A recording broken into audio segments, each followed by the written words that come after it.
The passion is boiling, and the excitement continues. Hello everyone, welcome to Mamba is Back. On March 12th, the NBA regular season continues to heat up. The Clippers, aiming for a playoff spot with a 3-game winning streak, headed to New Orleans for an away game. In the end, they unfortunately lost with a score of 120-127. Their 3-game winning streak came to an end. The Clippers fell into a passive state from the start of the game, facing the Pelicans, who were at the bottom of the Western Conference. They were on the back foot from the first quarter. They ended the first quarter trailing by 7 points. In the second quarter, the Clippers were still in a slump, with difficulty finding rhythm on the offensive end, and numerous loopholes on the defensive end. The Pelicans took advantage and quickly extended the lead to double digits. At one point, they led by as much as 21 points. The Clippers were in a desperate situation. After the halftime break, the Clippers launched a desperate counterattack. The final quarter heated up, and with 5 minutes left in the game, the Clippers were still trailing by 9 points. In the critical moment, Harden stepped up and led the team in a frenzy of scoring. However, fate seemed to play a cruel joke on the Clippers. Derrick Jones Jr., Zubac, and Leonard all missed free throws in succession, missing excellent chances to narrow the gap. On the other hand, the Pelicans controlled the game and left the Clippers with no room for a comeback. The Clippers ultimately suffered a regrettable defeat. In this game, Harden went 0 for 5 in the first quarter and scored only 2 points from free throws. It wasn't until the second quarter began that he regained his rhythm, hitting a buzzer-beater 3-pointer before the end of the quarter. Throughout the game, Harden scored 25 points, grabbed 4 rebounds, and provided 17 assists. Among other players, Leonard scored 29 points, had 8 rebounds, and 3 assists. Zubac contributed 19 points, 11 rebounds, and 5 assists. Dunn scored 11 points with 5 assists. Batum had 8 points, Derrick Jones Jr. came off the bench for 11 points, and Coffey scored 9 points. After today's loss, the team's record became 35 wins and 30 losses. They remain ranked 8th in the Western Conference, 5 games behind the Timberwolves ahead of them. They lead the Kings behind them by 5 games. In the final stage of the regular season, the outcome of any game is crucial. For this reason, the Clippers' loss today is very regrettable, as they missed an opportunity to catch the teams ahead of them. In this game, Leonard's defense was exposed. Williamson specifically targeted Leonard in the final quarter, and Leonard simply could not contain him. Leonard, with a salary of $49.2 million, is no longer the superstar who once integrated offense and defense. Each time the Clippers sounded the horn for a counterattack, it was initiated by Harden. In the past 4 games, Leonard's only game with a shooting percentage over 50% ended in a heavy loss. Leonard has performed poorly in the past 3 games. In the last game against the Kings, if it weren't for his buzzer beater, he would have been the biggest culprit. Against the Kings, he shot 7 for 19 overall and 1 for 7 from 3-point range. Against the Knicks, he scored 6 out of 18 and 1 out of 6 on 3-pointers. Against the Suns, he shot 9 for 20 overall and 1 for 6 from 3. Harden needs him to find his shooting touch badly, or else the Clippers will struggle. Leonard finally found his rhythm against the Pelicans' lax defense. In the first quarter, he went 4 for 5, hitting 1 out of 2 3-pointers, and scored 9 points with 1 rebound and 1 assist. But Leonard's defense lacked concentration. The Pelicans' counterattack was too easy. In the second quarter, the Pelicans once led by as much as 21 points. Fortunately, Tyronn Lue called a timeout and improved the defense. Leonard shot 2 for 7 in the quarter, 1 for 3 from 3-point range, and scored 6 points with 4 rebounds, 2 assists, 1 steal, and 1 block, showing signs of recovery. Leonard finally focused on defense. By halftime, Leonard had shot 6 for 12 overall, 2 for 5 from 3, scoring 15 points, with 3 assists and 5 rebounds. In the third quarter, Leonard hit 2 consecutive shots. The Clippers had erased the 21-point deficit. After a Pelicans timeout, the Clippers' defense collapsed suddenly. The Pelicans hit 3 consecutive 3-pointers, and there was no one on the Clippers team to defend. By the end of the third quarter, Leonard had 23 points, 6 rebounds, 3 assists, 1 steal, and 1 block. In the final quarter, the Pelicans extended their lead to 15 points. While Leonard was ineffective and was dominated by Williamson, they managed to close the gap to 4 points.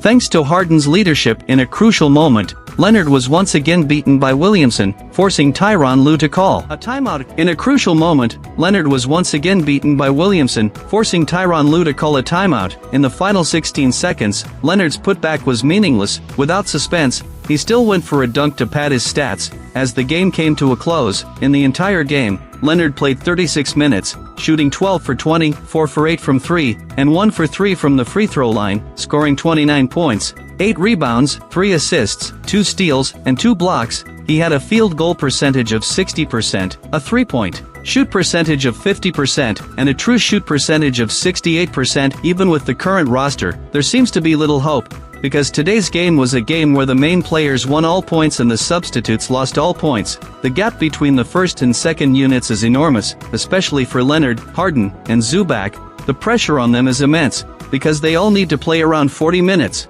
Harden, in particular, needs to create shot opportunities, as he is the only one on the team who can effectively drive to the basket. This caused him to expend a lot of physical energy. And then there's Zubac, who needs to hold his ground in the paint, which is also a huge pressure. Leonard has it a bit easier since he can rest. If either Harden or Leonard sustains a fatigue-related injury, the Clippers would completely collapse. As for Dunn and Batum, they are a mixed bag. Batum is not very consistent on the offensive end, occasionally having breakout games, despite his defensive contributions. Although the defense is trustworthy, Dunn's scoring ability on the offensive end is not good, so these two play more of a supporting role. Looking at the bench, Coffey and Bogdan's performances have been quite poor. Whenever they come on the court, they are guaranteed to give up points. Today, Coffey had a plus-minus of -20, while Bogdan had a plus-minus of -19. Both their offense and defense collapsed. Coffey has now collapsed consecutively, Bogdan only performs occasionally, and Brown also gives up points when he plays. Derrick Jones Jr. is merely a supporting player. The bench no longer has any support. They have even lost the defense they had at the start of the season. The key issue still lies with the bench. After all, it's difficult to meet expectations relying solely on the starters. If the bench cannot maintain high-intensity defense, trading away Porter Jr.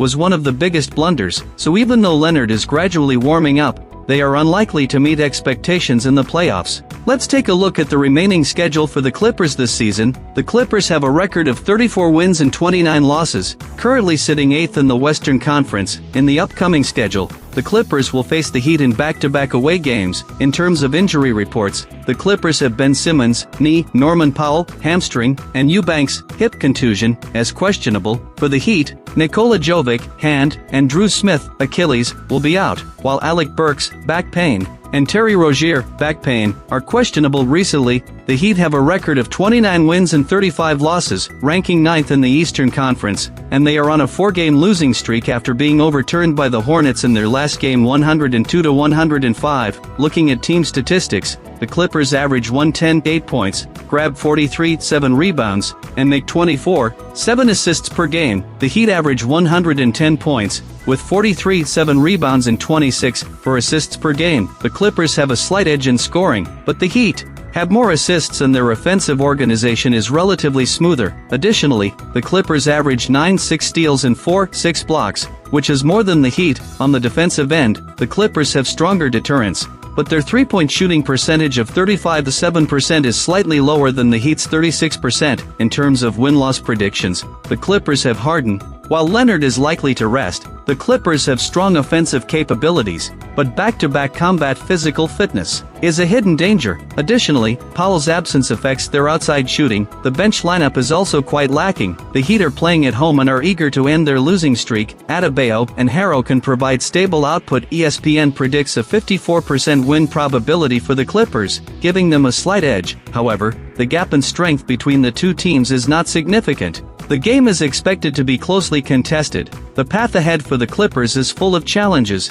but it also hides some opportunities for a turnaround. The difficulty of the Clippers' remaining schedule ranks 6th in the league. Their opponents have an average win percentage of 53.1%. It's akin to stepping into a battlefield surrounded by strong rivals. In the upcoming matches, several strong teams are waiting ahead. This includes multiple matchups against the top 4 teams in the West. This is undoubtedly an extremely rigorous test for the Clippers' overall strength and tactical deployment. In contrast, the Timberwolves, their competitors, have the 28th ranked difficulty in their remaining schedule. Their opponents have an average win percentage of 45.7%. The Warriors have a relatively low difficulty in their schedule as well, ranking 23rd in the league. It is evident that the Clippers have no advantage in this regard. If they can't quickly adjust to their best form, they are likely to gradually lose control in this devilish schedule and fall into a passive predicament. Fortunately, the Clippers have 12 home games left in their schedule. which is like a shot of adrenaline for them. Playing at home,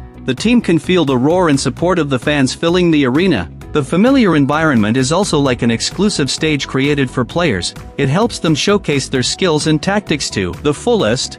In these home games, the Clippers will face teams like the Pistons, Hornets, and Spurs, which have relatively lower win rates. From a theoretical standpoint, the Clippers have a high probability of winning in these games and are expected to easily secure 6 to 8 victories. These victories are crucial for improving the team's overall record and boosting the players' morale. It's like laying solid foundations for their playoff journey. On March 24th, they will face the Thunder, who are a strong team in the West and a potential playoff opponent for the Clippers.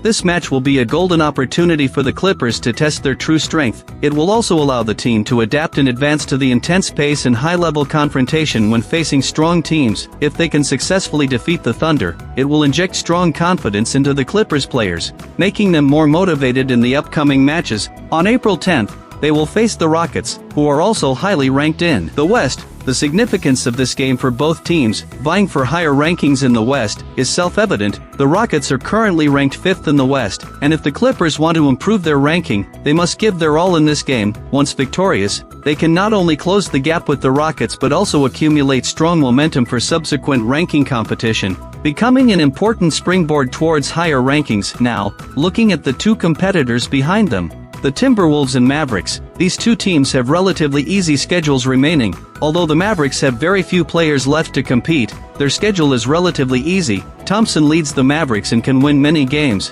It is highly likely to catch up in the ranking and surpass the Clippers, putting great pressure on the Clippers' playoff spot competition. The Warriors are currently in scorching form, like a burning flame. Since Butler joined the team, they have achieved an impressive record of 9 wins in 10 games. Their offensive and defensive efficiency have significantly improved. Moreover, their schedule difficulty is relatively low, and they have quietly gained a certain advantage in the ranking competition with the Clippers, becoming a strong opponent that the Clippers can't ignore. The Clippers are currently relying on Harden's average of 22.1 points and 8.5 assists, along with Leonard's average of 18.2 points and 5.1 rebounds, as these two core players lead the team. However, the long-term absences of Powell and Ben Simmons have significantly weakened the depth of the team's rotation. What's more concerning is that Leonard may miss games at any time due to various factors. This undoubtedly introduces a great deal of uncertainty regarding the team's roster integrity and tactical execution. It feels like walking in the dark, always shrouded in a layer of fog. Moreover, since the All-Star game, the Clippers have only achieved a dismal record of 1 win and 6 losses. Fourth-quarter collapses seem to have become the norm, which reveals serious issues with the team's mental fortitude and tactical arrangements at crucial moments. They urgently need to make drastic improvements.